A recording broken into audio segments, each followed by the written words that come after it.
Hello friends, तो कैसे हैं आप लोग। आशा करता हूं आप लोग अपनी तैयारी में जोर शोर से लगे हुए हैं। दोस्तों, आज की वीडियो री एग्ज़ाम जो होना है 2018 वाला री एग्ज़ाम जो होना है, जो प्रस्तावित है, उससे संबंधित है, उसके विषयवार स्ट्रेटजी से संबंधित है। और ये बहुत ही खास है। क्यों खास है वो मैं अभी बताऊंगा, लेकिन वीडियो को शुरू करने से पहले मैं आपको बता दूं, जो भी आपके पास जो भी प्रश्न है, वीडियो री एग्ज़ाम 2018 जो है होना है, उससे संबंधित कुछ प्रश्न हैं जो आपके मन में चल रहे हैं।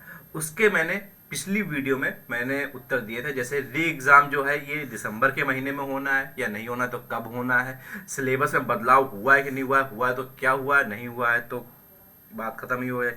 और ट्रिपल सी कब तक का मान है, कैसे तैयारी करें, हर एक पहलू पर मैंने बात की है।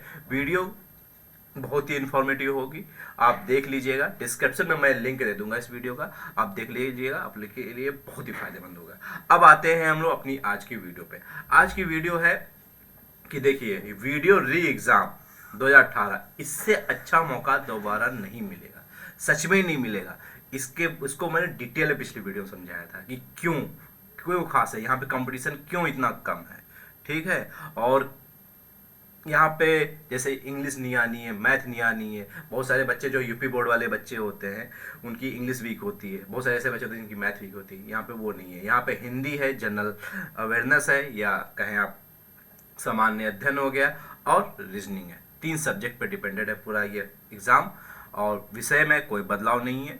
इसमें मैं आपको चैप्टर वाइज बताऊंगा एग्जैक्टली आपको क्या करना है। और इससे बेहतरीन अगर कोई स्ट्रेटजी आपको पता है तो आप बताइएगा। ये मेरी तरफ से आपके लिए बेहतरीन एक तरह से आपके लिए स्ट्रेटजी है। और आप ध्यानपूर्वक वीडियो देखिएगा, आपके लिए फ़ायदेमंद होगा। आप वीडियो देखने के बाद कहेंगे कि हाँ सर, आपने बहुत ही अच्छी और बहुत ही इंपॉर्टेंट बातें बताई एग्जाम की तैयारी से रिलेटेड। ठीक ना। बाकी जितनी भी डिटेल में डिस्कशन जो था, जो भी आपके अंदर प्रश्न आ रहे थे, वो मैंने पिछली वीडियो में आपको पूरा बता दिया था। ठीक है। तो हम लोग देखिए, पहले शुरू करते हैं सिलेबस से। ठीक ना। तो देखिए, पहली बार वीडियो 2018 का क्या है जान रहे आप। 3 डिवाइडेड है, 3 भागों में आएगा। ठीक है। पहला हिंदी आना है। ठीक ना। हिंदी प्रज्ञान एवं लेखन। ठीक है ना। हिंदी आना है, मेनली 50 क्वेश्चंस होंगे, प्रत्येक क्वेश्चन 2 नंबर का होगा। टोटल 100 अंक की हिंदी आनी है। आप यहां से सुनते चलिएगा, स्ट्रेटजी हमारी यहीं से बनती है। ठीक है। स्ट्रेटजी हमारी जो है, किसी एग्जाम में कैसे बेहतरीन परफॉर्मेंस करें, उसके परीक्षा योजना में जो पाठ्यक्रम निर्धारित है वहीं से बनती है स्ट्रेटजी। आप समझ ही रहे होंगे। दूसरा है सामान्य बुद्धि, मतलब रीजनिंग। रीजनिंग जो है 50 क्वेश्चन आने हैं, 100 अंक का होगा, प्रत्येक क्वेश्चन 2 2 नंबर का होगा। उसके बाद है सामान्य जानकारी। ये भी 50 क्वेश्चन आने हैं, प्रत्येक क्वेश्चन 2 2 नंबर का होगा, 100 नंबर का होगा। 150 क्वेश्चन टोटल आएंगे और 300 नंबर का। माइनस मार्किंग जो है, वो प्रत्येक क्वेश्चन गलत होने पे 1 माइनस मार्किंग हो जाएगी। मतलब एक सही उत्तर 2 नंबर का है, उसका 1/2, मतलब 1 नंबर जो है वो माइनस मार्किंग हो जाएगी। हाफ 50% माइनस मार्किंग है। 50% माइनस मार्किंग बहुत ही अच्छी मानी जाती है कि काफ़ी माइनस मार्किंग। वैसे अधिकतर 1/4 ही होता है, मतलब 25% माइनस मार्किंग होती है। इसमें 50% माइनस मार्किंग है, इसलिए माइनस मार्किंग को आपको ध्यान में रखते हुए तैयारी करनी पड़ेगी। ठीक है। पहली बात तो ये दिमाग में बैठा लीजिए कि आपके पास समय अच्छा खासा है। आपको ये नहीं करना है कि 1 महीने में पूरी तैयारी कैसे कर ले, 15 दिन में कैसे तैयारी कर ले, कुछ नहीं। कुछ भी छूटना नहीं चाहिए। ठीक है। समय आपके पास अच्छी खासा है। बस समय का यूज आपको कैसे करना है, कैसे कैसे हर चैप्टर को कवर करना है कि वहां पे आप बेहतरीन परफॉर्मेंस कर सके, क्योंकि ऐसा मौका दोबारा नहीं मिलेगा। इतना कम कंपटीशन और किसी कम एग्जाम में नहीं मिलेगा। ठीक है। क्योंकि ट्रिपल सी के कारण बहुत सारे बच्चे बाहर हो गए। ठीक है। 2018 के बाद के कुछ जो बच्चे हैं, वो 2018 में जो थे कंपटीशन में, वही बच्चे उसके बाद के बच्चे। उसके बाद हो गया एसआई की हो गई, काफ़ी सारे रिजल्ट्स आ चुके हैं। जैसे जो 42 ग्रेड पे में या दरोगा की नौकरी पा चुका है, वो 2000 ग्रेड पे के लिए नहीं तैयारी करेगा या एग्ज़ाम नहीं देगा, ये आप मान के चलिए। ठीक है। तो बहुत सारे जो अच्छे बच्चे थे वो चुने जा चुके होंगे। 5 साल हो चुका है विज्ञप्ति के। 5 साल में बहुत कुछ बदल चुका है।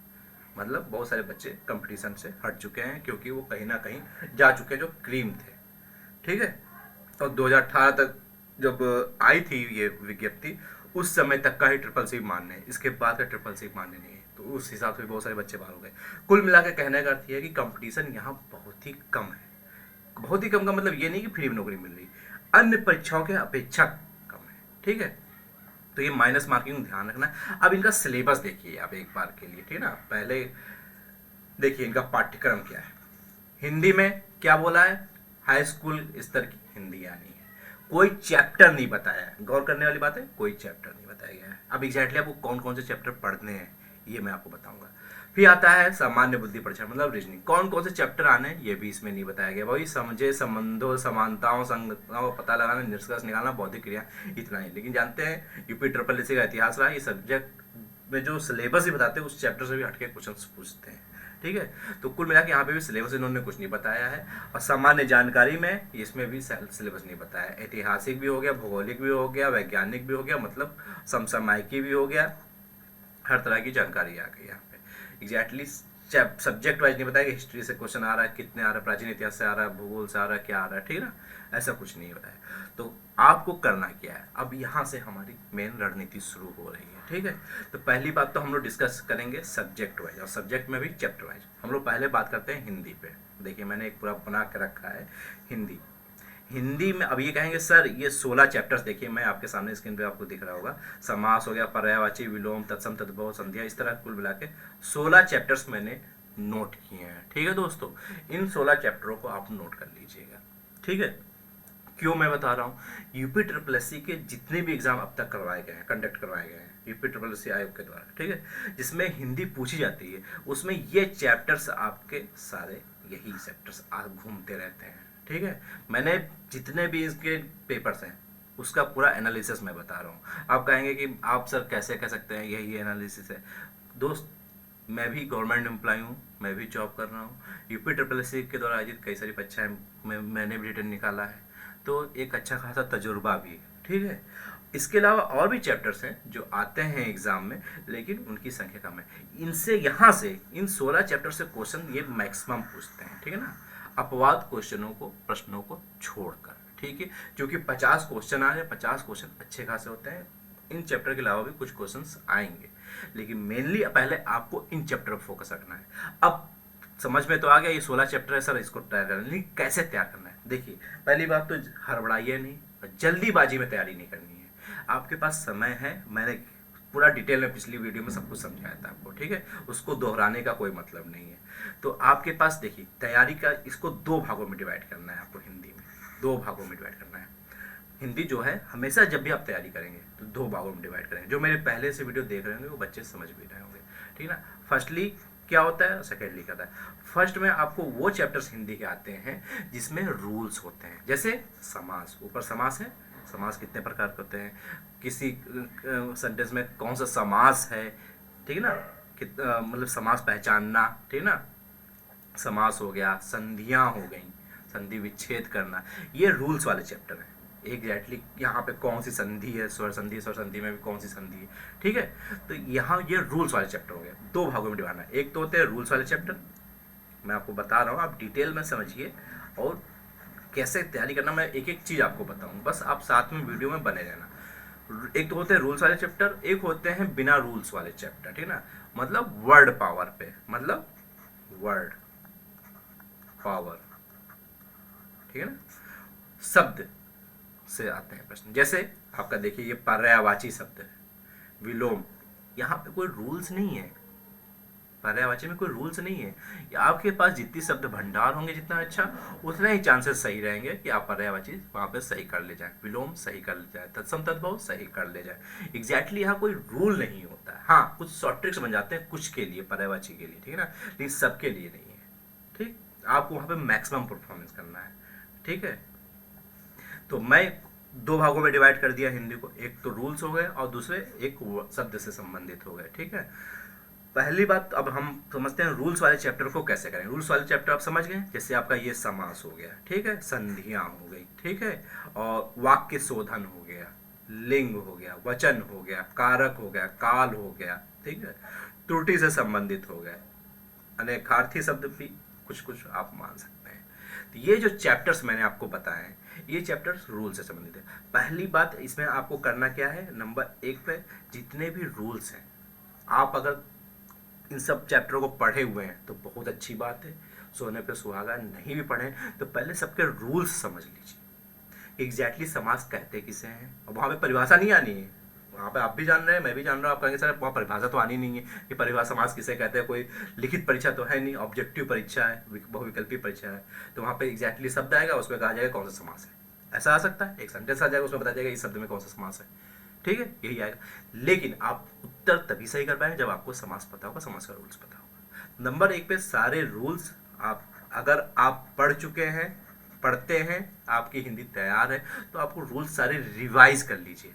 क्या कर लें, रिवाइज कर लिए। अगर नहीं पढ़ा है तो आपके पास समय अच्छी खासी है, ठीक है ना। अगर अभी से आप दम लगा के लग जाओगे, ठीक है। जितनी भी पारिवारिक समस्याएं हैं, सामाजिक समस्याएं हैं, सबके पास समस्याएं, ऐसा नहीं है दुनिया में कोई ऐसा व्यक्ति जिसके पास समस्या नहीं है। उन सारी समस्याओं से ध्यान हटा के केवल आप इस समय टारगेट लग जाओगे, मुझे गवर्नमेंट जॉब मिलनी। गवर्नमेंट जॉब मिलने के बाद बहुत सारी समस्याओं का समाधान हो जाता है, ठीक है। आप टारगेट बना लेंगे, स्पेशली आर्थिक स्थिति तो थोड़ी बहुत सुधर ही जाती है। एक मन में स्थिरता आ जाती है, माता पिता की परिवार में स्थिरता आ जाती है, हाँ मेरा बच्चा सेटल्ड है। ये दिमाग में रखना है और दम लगा के तैयारी करनी है।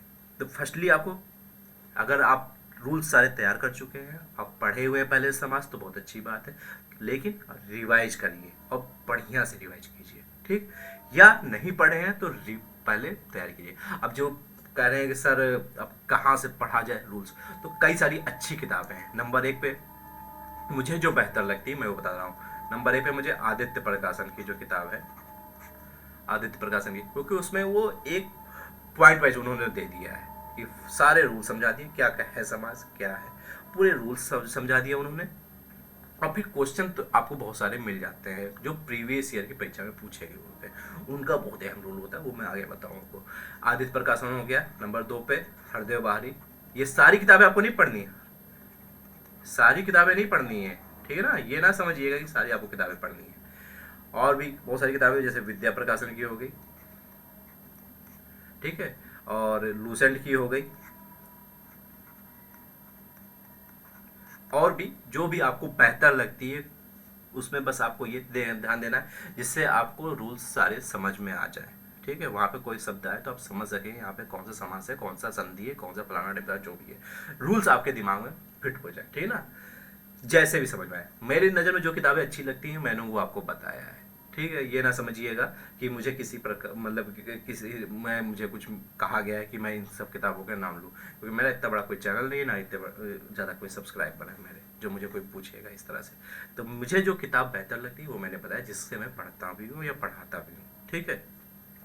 तो यहाँ से आप सारे रूल्स तैयार करेंगे, तैयार है पहले से तो रिवाइज करेंगे आप, ठीक। रिवाइज करने के बाद नंबर 2 पे आपको क्या करना है, प्रैक्टिस से। जैसे आदित्य प्रकाशन मैंने यही चीज़ बताया, हरदेव बारी मैंने बताया। आदित्य प्रकाशन मैक्सिमम जो प्रीवियस ईयर के जो क्वेश्चन है वो मिल जाता है। प्रीवियस ईयर के क्वेश्चन बहुत इधर उधर घूमते हैं। यूपी ट्रिपल एस सी का इतिहास है दोस्त, कोई भी एग्जाम उठा के देखो, मैक्स बहुत सारे क्वेश्चन ऐसे होते हैं जो किसी परीक्षा में पूछे गए होते हैं। उस परीक्षा में पूछा गया तो उसका उठा के उसमें डाल दिया, उस परीक्षा में पूछा गया तो उठा के उसमें डाल दिया, यही करते हैं, ठीक है। तो ये होता रहता है। तो इसमें प्रीवियस ईयर के क्वेश्चन आपको बहुत सारे मिल जाते हैं। आपने रूल समझ लिया, अब प्रैक्टिस करना शुरू कीजिए, मैक्सिमम प्रैक्टिस कीजिए, मैक्सिमम जितना प्रैक्टिस हो सके करिए। आपको समास तो पता हो गया क्या है, ठीक है ना। आपको संधियाँ तो समझ में आ गई, स्वर संधि, ये संधि, विसर्ग संधि सब समझ में आ गई, ठीक है ना, व्यंजन संधि। लेकिन अब संधि को आपको वहाँ पे नंबर गेन करने हैं। वहाँ पे ये नहीं आपको दिखाना कि मुझे संधि आती है, वहाँ पे जो आपको आता है उसको नंबर में कन्वर्ट करना है। इसलिए वहाँ पे जो पूछा जाएगा इस शब्द में कौन सी संधि है या इस शब्द का संधि विच्छेद कीजिए, तो वो आपको विकल्प में सही टिक करना है। ये आप तब सही कर पाओगे जब ज़्यादा से ज़्यादा आप प्रैक्टिस किए होगे, ठीक है ना, ज़्यादा से ज़्यादा प्रैक्टिस किए होगे तब वहाँ सही कर पाओगे। नंबर 2 पे आपको प्रैक्टिस करना है। प्रैक्टिस इतना करना है कि आप बिल्कुल धज्जियाँ उड़ा देना है। पर डे प्रैक्टिस, खूब प्रैक्टिस कीजिए, ठीक है। ये दो तरीके हैं जो आपको बेहतरीन नंबर दिलाएंगे जो रूल्स वाले चैप्टर है। वर्ड वाले पावर वाले में आपको कुछ नहीं करना है, बस एक पॉइंट ध्यान रखना है, क्या, क्योंकि यहाँ पर रटन बुद्धि आपकी नहीं चलेगी। आप सोचिए कितने वर्ड याद कर लोगे, कितने वर्ड रट डालोगे। रट्टू तोता नहीं बनना है आपको, क्योंकि अभी आपको सामान्य अध्ययन भी देखना है, रीजनिंग भी देखनी है। आपके पास इतना समझना है समय नहीं कि आप रटने में ज़्यादा समय वेस्ट करें। आप मैक्सिमम चीज़ पढ़ने और समझने में टाइम लगा सकते हैं, रटने में नहीं लगा सकते। तो आपको यहाँ पे क्या करना है, मैक्सिमम जो प्रीवियस ईयर के क्वेश्चन है या जहाँ पे ज़्यादा मात्रा में आपको पर्यायवाची मिलते हैं, प्रीवियस ईयर जो मैक्सिमम बार बार क्वेश्चन पूछे जाते हैं, उन शब्दों को रिवाइज करना है। जैसे आपको आदित्य प्रकाशन में मैक्सिमम वर्ड्स मिल जाएंगे, ठीक है ना, विलोम मिल जाएंगे, पर्यायवाची मिल जाएंगे, मुहावरे मिल जाएंगे, लोकोक्तियाँ मिल जाएंगे, बहुत सारे मिल जाएंगे। हृदय बहारी में आपको मैक्सिमम मिल जाएंगे। अगर आप इन्हीं में जितने दिए हुए हैं आप उतना ही एक बार सरसरी नज़र से एक बार पूरा रिवाइज कर लिया, समय मिला दोबारा रिवाइज किया, जितनी बार रिवाइज करेंगे उतनी बार। जैसे मान लीजिए, अब देखिए मैं क्यों कह रहा हूँ, जैसे आपने एक बार पूरा रिवाइज किया, जितने भी आपके क्या कहते हैं लोकोक्तियाँ मुहावरे हैं, हृदय बहारी में आप इन्हें किताब से आप पढ़ रहे हो, लोकोक्तियाँ मुहावरे हैं, जितना एक बार में आपने पढ़ डाला, मानते हैं आपने 20% आपका दिमाग में बैठा होगा, 80% आपके दिमाग में नहीं बैठा होगा, 100% तो किसी के नहीं बैठता है, टॉपर के भी नहीं बैठता है, ठीक है ना। अगली बार दोबारा आपने पढ़ा तो 20% था, वो 30% में कन्वर्ट होगा, ठीक है ना, 25% में कन्वर्ट होगा, आगे चल के फिर 35% में। जितनी बार आप रिवाइज करोगे, जितनी बार वो सरसरी नजर से आपके आंखों के सामने से गुजरेंगे शब्द मुहावरे, उतना ही आपके दिमाग में बैठते जाएंगे। आप मेरी बात से इत्तेफाक रख रहे होंगे, आप मेरी बात मान रहे होंगे, हाँ सर ऐसा होता है ना। आप ये ना समझिए कोई बच्चा कमजोर है पढ़ने में, कोई बच्चा नहीं कमजोर होता है। जैसे आप 100 मतलब कि जैसे किसी ने 100 मतलब मुहावरे आपने पढ़े एक बार में, आपको 15 मुहावरे याद हुए, किसी को 20 मुहावरे याद हुए, लेकिन आपके पास क्या है, मेहनत।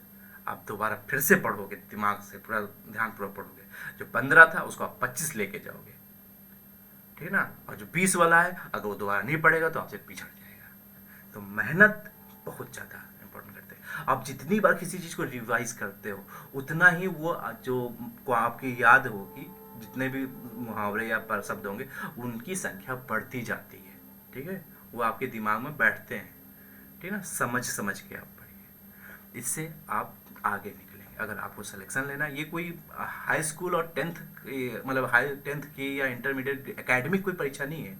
यहाँ 100 बच्चे तो 100 बच्चे पास हो सकते हैं, 80 नंबर ला सकते हैं। यहाँ पे कोई मतलब नहीं है, यहाँ पे वही मतलब है, अगर 100 वैकेंसी है और 500 बच्चे बैठे तो 100 ही बच्चे चयन होने।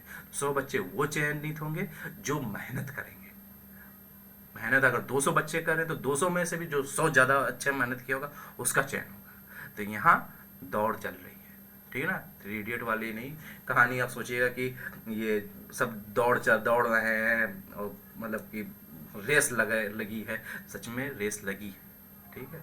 वैकेंसी लिमिटेड है और कैंडिडेट लाखों में है, ठीक है ना। तो रेस है, जो आगे निकले उसी को नौकरी मिलती है, ठीक है। एकेडमिक में होता है कि 100 में 100 बच्चे पास होते हैं, यहाँ कंपटीशन में 100 में 100 बच्चे नहीं पास होते हैं। 10 वैकेंसी होती है, 10 ही पास होते हैं, 90 फेल ही होते हैं, ठीक है। तो ये 3 इडियट कोई मूवी नहीं चल रही है, 3 इडियट टाइप की मूवी। तो वो एक फिल्मी दुनिया अलग होती है और रियल लाइफ अलग होता है। तो कुल मिला के कहने का अर्थ है कि ये है कि आप मैक्सिमम आपको रिपीट करने वर्ड्स ये आपके लिए मैं एक चीज़ बता दे रहा हूँ कि मैं अब प्रैक्टिस सेट शुरू करवा रहा हूँ, ठीक है। स्पेशली वीडियो 2018 परीक्षा में ध्यान रखते हुए और भी जो एग्ज़ाम होने हैं जल्द में उनको ध्यान में रखते हुए मैं प्रैक्टिस सेट जो प्रीवियस ईयर के क्वेश्चन होंगे या जो बार बार रिपीट होते हैं क्वेश्चंस, ठीक है, या जिनके आने की संभावना ज़्यादा है, मैं उन क्वेश्चनों को सम्मिलित करूँगा। ज़्यादा नहीं, 20-25 क्वेश्चन दिया करूँगा हर सब्जेक्ट में, कभी हिंदी से, कभी जीएस से, कभी मतलब जीएस में हिस्ट्री, पॉलिटिकल साइंस, जो भी हुआ आपको बेहतरीन शब्द मतलब आपको क्वेश्चन दिया करूँगा, उससे आपकी प्रैक्टिस अच्छी होगी। तो आप चैनल पर पहली बार अगर देख रहे हो तो चैनल को सब्सक्राइब कर लेना, ठीक है। इस वीडियो को पहले आप देख रहे हो तो चैनल को जरूर सब्सक्राइब कर लेना, वो वीडियोस आपके लिए बहुत ही फायदेमंद होगा, ठीक है ना। मैं मैक्सिमम आपको प्रैक्टिस करवाऊंगा, ठीक है, और उन वीडियोस को मिस ना करना। आप वीडियोस देखेंगे, आप तैयारी करते देखिए, आपके लिए बहुत ही फायदेमंद रहेगा। तो हिंदी के लिए इससे बेहतर रणनीति नहीं हो सकती, हिंदी के लिए ये जो मैंने बताया ये बेहतर है। अब चलते हैं हम लोग सामान्य ज्ञान में, ठीक है ना। सामान्य ज्ञान मतलब जनरल अवेयरनेस उन्होंने कहा है, सामान्य अध्ययन कहा है, मतलब सामान्य ज्ञान। ये जो आप देख रहे हो चैप्टर्स, ये जो मैंने लिखा हुआ ये यूपी ट्रिपल एस सी के द्वारा आयोजित कोई परीक्षा है, उसी से मैंने स्क्रीनशॉट लिया हुआ है, ठीक है। तो ये इसलिए लिया है कि ये लगभग इनका तरीका यही होता है, वो कहीं कहीं लिख देते हैं हिस्ट्री पॉलिटिकल साइंस पूरी कहानी बताते थे, कहीं कहीं यही सब पूरी कहानी लिख देते। कुल मिला के आपके जो जनरल अवेयरनेस है वो 2 भागों में डिवाइड होता है, यहाँ पे भी 2 की कहानी चलती है, ठीक है ना। नंबर 1 पे क्या होता है, सब्जेक्टिव। अब मेरी सारी बातों से इत्तेफाक रखेंगे, आप जो समझेंगे तो आप कहेंगे हाँ सर आप सही कह रहे हैं। और नंबर 2 पे होता है सब्जेक्ट की जगह पे, जैसे आपका कहते हैं करंट अफेयर हो गया, ठीक है ना। करंट अफेयर भी चैप्टर वाइज आपके हो गए, जैसे कि जितने भी वर्तमान में खेल हुए वो सारे आपको ध्यान देने हैं, जितने भी मतलब कि महत्वपूर्ण जो बैठकें हुई वो आपको ध्यान देनी है, जितनी भी महत्वपूर्ण नियुक्तियाँ हुई, कोई महत्वपूर्ण व्यक्ति बहुत सारे डेथ कर गए, ठीक है, बहुत महत्वपूर्ण पुरस्कार वितरित हुए, वो सबको आपको चैप्टर वाइज देखना। तो ये दूसरी कैटेगरी में आपका आ जाता है, ठीक है ना। तो पहली कैटेगरी में सब्जेक्ट है, सब्जेक्ट मतलब हिस्ट्री हो गया, पॉलिटिकल साइंस हो गया, ज्योग्राफी हो गया, ठीक है, ये सारे सब्जेक्ट्स हो गए जो इकोनॉमिक्स हो गया जो पूछे जाते हैं, ठीक। तो आपको सब्जेक्टिव में क्या करना है, पहले पहले पता हम सब्जेक्ट पर ध्यान देते हैं। जैसे आप किसी भी किताब से आप पढ़ते हैं, आप तैयारी कर रहे हैं, मैं मान के चलो 2018 में आपने फॉर्म अप्लाई किया और एग्जाम में बैठे हो और तैयारी आप कर रहे हो और 2022 चल रहा, 5 साल हो गया है लगभग, तो अब मैं मानता हूँ आप कॉम्पिटेटिव बच्चे हैं, आप 5 साल में बहुत आपने तैयारी की होगी और जीएस आप छोड़े नहीं होंगे, जनरल अवेयरनेस आपने नहीं छोड़ा होगा, तैयारी कर ही रहे होंगे। आप जिस किताब से भी आपने तैयारी की, चाहे लूसेंट हो, चाहे यूनिक हो, चाहे घटना चक्र हो, जो जिस भी प्रकाशन से आपने तैयारी की, उस प्रकाशन, अब उस प्रकाशन पहली बात विश्वास किया, आप जिस प्रकाशन की किताब पढ़ रहे हो, ठीक है ना, उस पर वहाँ से आपको रिवाइज करना है। अगर आपने नहीं पढ़ा अभी तक हिस्ट्री, कोई किसी भी किताब से आपने नहीं पढ़ा पॉलिटिकल साइंस, तो आप बहुत ही सुस्त आदमी है, 5 साल से आप पता नहीं क्या कर रहे हैं, पता नहीं, क्योंकि इसमें और भी पेट वेट की भी परीक्षाएं आप लोगों ने दी होगी जो बच्चे। कोई बात नहीं, मौका अच्छा है, समय भी है और ऐसा मौका दोबारा नहीं मिलेगा। तो आप जो भी आपको बेहतर लगता है, मेरे ख्याल से मुझे यूनिक ज़्यादा बेहतर लगती है, मैंने लूसेंट से भी पढ़ा है, यूनिक, लूसेंट, घटना चक्र भी मैंने पढ़ी, तो यूनिक मुझे ज़्यादा बेहतर लगी, क्योंकि यहाँ पे देखो एक चीज़ मैं मानता हूँ, यूनिक की सबसे बड़ी कमी है कि इसमें गलतियों की संभावना ज़्यादा होती है। मतलब कि मान के चलिए 3-4% इस किताब में गलतियाँ आपको मिल जाएगी, लेकिन ये इसका जो ये तो एक तो पॉइंट वाइज बताते हैं, जैसे लूसेंट और घटना सब बताते हैं, लेकिन ये पॉइंट वाइज भी ऐसे ही इन्होंने मतलब बनाया हुआ है कि आपको कहानी समझ में आएगी। आपने हिस्ट्री पहले कभी नहीं पढ़ा, लेकिन इसमें समझ में आपको आ जाता है। आपने जैसे जनरल साइंस नहीं पढ़ा, लेकिन इसमें फिर भी समझ में आपको आ जाता है, इसलिए मैं बता रहा हूँ। तो आप जिस सब्जेक्ट, जिस भी प्रकाशन की किताब से आपने पढ़ा है सब्जेक्टिव, उस प्रकाशन की किताब से फटाफट रिवीजन कर लीजिए। अगर नहीं पढ़ा है तो तैयार करना शुरू कर दीजिए भैया, काहे किसका रिजल्ट कर रहे हो, ठीक है। सब्जेक्टिव जैसे आपका इतिहास हो गया, इतिहास से मेनली आपको फोकस रखना है आधुनिक इतिहास। आप देखेंगे वर्तमान जितने कंपटीशन हैं उसमें इतिहास से मैक्सिमम क्वेश्चन आधुनिक इतिहास से आते हैं, एक आध क्वेश्चन आ जाता है मध्यकालीन से, कभी कभार एक आध टपक गया क्वेश्चन आपका प्राचीन इतिहास से, मैक्सिमम आधुनिक इतिहास से आता है। मतलब औरंगजेब के डेथ से वहां से जो इतिहास शुरू हुआ अलग, उत्तर मुगल काल हो गया, उसके बाद आपके अंग्रेज सब आ गए हैं, और जब अंग्रेज गए हैं तब तक का इतिहास वो सारा पूछा जाता है। पॉलिटिकल साइंस में पावर्स हो गई, अन्य चीज़ें हो गई, जैसे राष्ट्रपति के पावर, प्रधानमंत्री मंत्रिपरिषद के पावर हो गया, अनुच्छेद हो गए, संशोधन हो गए, ठीक है, समितियां हो गई, ये सब चीज़ आती है, ये आपको देखने हैं। ज्योग्राफी में मेनली आपको रखना है भारत की ज्योग्राफी पे फोकस, क्योंकि भारत के ज्योग्राफी से ज़्यादा पूछता है, ठीक है ना, भारतीय भूगोल। अगर आपके पास मिल रहा है तो आप क्या कहते हैं, विश्व का भूगोल भी आप तैयार कीजिएगा। जनरल साइंस भी आप उससे पढ़ सकते हैं। अगर आप आर्ट के बैकग्राउंड से हैं, जैसे आपने बीए किया हुआ है, साइंस में उतना आपका फोकस नहीं रहा, तो एक सरसरी नज़र डाल लेना अगर समय मिलता है जनरल साइंस के लिए। वैसे कोई आवश्यकता नहीं, क्योंकि साइंस पे आपको ज़्यादा समय फिर लगाना पड़ेगा, और जितना आप समय वहाँ लगा दोगे उससे कम समय में आप करंट अफेयर तैयार कर लोगे। जो आपको वहाँ पे मेनली नंबर गेन करना है, आपको प्रूफ नहीं करना बहुत बड़े विद्वान, ठीक है ना। तो साइंस वैसे भी टफ सब्जेक्ट है, तो अगर आप वहाँ पे समझ में आ रहा तो पढ़िए, नहीं समझ में आ रहा तो उसको छोड़ के आप करंट अफेयर फोकस करिए। तो जो सब्जेक्टिव है, आप किसी एक प्रकाशन विश्वास कीजिएगा, और यहाँ पे दूसरा कहने का मतलब ये है कि दूसरे प्रकाशन, अगर आपने यूनिक से पढ़ा है तो आप यूनिक से ही पढ़िए, यूनिक से ही रिविजन कीजिए। एक बार पढ़िए, दोबारा मौका मिला तो दोबारा उसी किताब से पढ़िए, लूसेंट ना उठाना, दूसरे प्रकाशन की किताब ना उठाना, इससे आपको समय बहुत ज़्यादा लगेगा और आप गेन नंबर बहुत कम कर पाओगे, ठीक है ना। हिस्ट्री से आएंगे 3-4 क्वेश्चन, मान लीजिए 5 क्वेश्चन आते हैं, आपने यूनिक से पढ़ डाला, फिर लूसेंट से पढ़ा तो आपको ज़्यादा समय लगेगा वहाँ पे हिस्ट्री पढ़ने में। आप यूनिक से एक बार हिस्ट्री पढ़ो, फिर दोबारा पढ़ो तो आप और कम समय में पढ़ पाओगे, पढ़ लोगे हिस्ट्री। लेकिन दूसरे प्रकाशन की किताब उठा लोगे तो उससे ज़्यादा समय लगेगा, ठीक ना। तो ये आपको नहीं करना है, आपको जिस प्रकार से पढ़ो उसी प्रकाशन पर विश्वास कीजिए और उसी से पूरा सब्जेक्ट तैयार कीजिए। तैयार का मतलब फटाफट सरसरी नज़र आप डालते जाइए, समझते समझते चलिए, धीरे धीरे पढ़ते हुए, ठीक है ना। और उस पर विश्वास कीजिए, विश्वास के साथ पढ़िए, एक कॉन्फिडेंस बनाए रखिए कि हाँ मैं जो तैयार कर रहा हूँ बेहतर तैयार कर रहा हूँ। नंबर 2 पे जो आते हैं आपके करंट अफेयर। करंट अफेयर में आपको क्या देखना है, जो भी हिस्ट्री के कुछ क्वेश्चंस होते हैं जो करंट से रिलेटेड हो, कोई हड़प्पा से संबंधित कोई स्थान खोजा गया, कहीं पे कोई मुद्रा की खोज, मतलब खोज हुई, कोई मुद्रा कहीं पड़ी मिली पुरानी इतिहास की, तो वो इतिहास की नहीं, वो करंट अफेयर से रिलेटेड हो गई ना वो, तो उसको आपको ध्यान रखना। करंट अफेयर में आपको चैप्टर वाइज आप बना लीजिए, खेल को अलग बना लीजिए, ठीक है, पुरस्कार को अलग बना लीजिए, सब इस अलग चैप्टर वाइज बना के उसको पूरा रिवाइज करिए। करंट अफेयर से यूपी ट्रिपल एस सी का देखिए कोई एग्जाम उठा के करंट अफेयर से मैक्सिमम क्वेश्चन देते हैं जनरल अवेयरनेस में, मैक्सिमम। करंट अफेयर को आपको फोकस में रखना है, ठीक है ना, करंट अफेयर्स को फोकस में आपको रखना है और इसको चैप्टर वाइज पढ़िएगा तो आपको पढ़ने में, याद करने में आसानी होगी। जैसे आपने करंट अफेयर उठाया, एक तरफ से कुछ भी पढ़ते जा रहे हो तो आपको कॉन्फिडेंस अंदर से नहीं आएगा, लेकिन आपने केवल खेल उठा के पढ़ लिया और फिर उसका नियुक्तियाँ उठा के पढ़ा ली तो आपको ये पता रहेगा हाँ मैंने करंट अफेयर में 2 चैप्टर कंप्लीट कर रखे हैं। और करंट अफेयर आपको कितना तैयार करना है, 6 महीने का, 6 महीने का आप तैयार करते चलिए, ठीक है ना। मतलब 2022 के जुलाई से लगा के आप दिसंबर तक का तैयार कर लीजिए। उधर मौका मिलेगा तो यहाँ तो आपका तैयार है ही, उधर 1-2 महीना और भी जो भी एग्जाम जितना पोस्टपोन होता रहेगा आपको तैयारी करने का मौका मिलेगा, आप तैयारी करते रहेंगे। तो करंट अफेयर में आपको ये करना है और सब्जेक्टिव में क्या करना है वो मैंने आपको बता दिया। तो जनरल अवेयरनेस जो है आपका यही है कुल मिला के, ठीक। इससे बेहतर मेरे ख्याल से और कोई विकल्प नहीं हो सकता। और क्या करना है, प्रैक्टिस, क्वेश्चनों की प्रैक्टिस। मैं जनरल अवेयरनेस का भी मैं बता रहा हूँ, प्रैक्टिस सेट लेकर आऊँगा, बेहतरीन प्रैक्टिस सेट होंगे। हर क्वेश्चन अपने आप में एक काफ़ी सारे क्वेश्चनों को लेके चले आएगा और काफ़ी एक जानकारी मिलेंगी। हर क्वेश्चन के माध्यम से मैं मैक्सिमम जानकारी दूंगा, उस टॉपिक को पूरा कोशिश करूँगा क्लियर करूँ। तो आप उन प्रैक्टिस सेटों को मिस ना कीजिएगा, आपके लिए बहुत ही ज़्यादा लाभदायक होगा, ठीक है। उसके बाद आपके पास सब्जेक्ट बचता है क्या, आपके पास बचता है रीजनिंग, ठीक ना। रीजनिंग के लिए आप चाहे तो अरिहंत की किताब ले लीजिए, अगर आप पढ़ रहे हैं पहले से तो बहुत बढ़िया। रीजनिंग में आप बैंकिंग, आप तो जानते हैं बैंकिंग स्तर की रीजनिंग आनी नहीं है। यूपी ट्रिपल एस सी की पहले जितनी भी आयोजित परीक्षाएं हैं आप देख लीजिए, इसकी रीजनिंग उतनी ज़्यादा टफ नहीं होती है, ठीक है। आपको चैप्टर से पता है तो उन चैप्टरों को अरिहंत से आप पढ़ लेंगे। अरिहंत एक ये है क्योंकि उसमें 2-3 पन्ने में उस चैप्टर को समझा दिया। और रीजनिंग में वही बच्चे ज़्यादा परफॉर्मेंस अच्छी करते हैं जो ज़्यादा प्रैक्टिस करते हैं।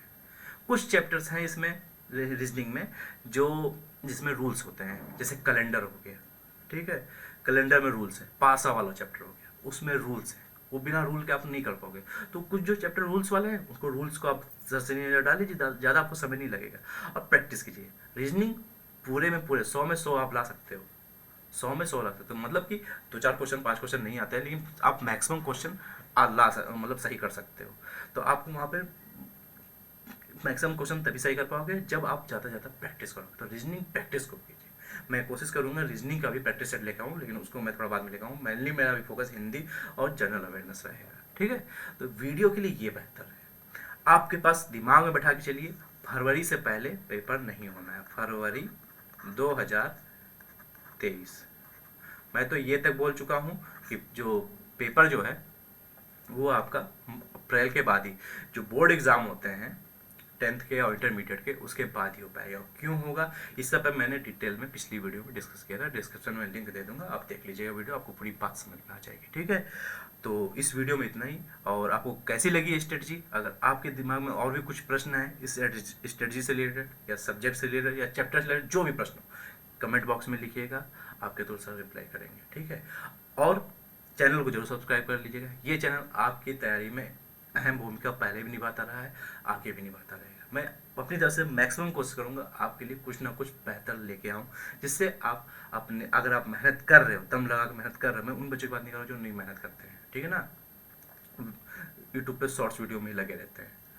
जो मेहनत कर रहे हैं, सच में तैयारी कर रहे हैं, ठीक है, वो अपना लक्ष्य पाएँ, इसी में मुझे खुशी मिलती है। मैं तो अपना लक्ष्य पा चुका हूँ, मैं तो खुद गवर्नमेंट जॉब कर रहा हूँ। और जो बच्चे, जिन बच्चों का लक्ष्य है वो अपना लक्ष्य पा सकें, ठीक है। तो आज की वीडियो में इतना ही। अगर कोई प्रश्न है तो कमेंट बॉक्स में लिखिएगा। वीडियो देखने के लिए धन्यवाद।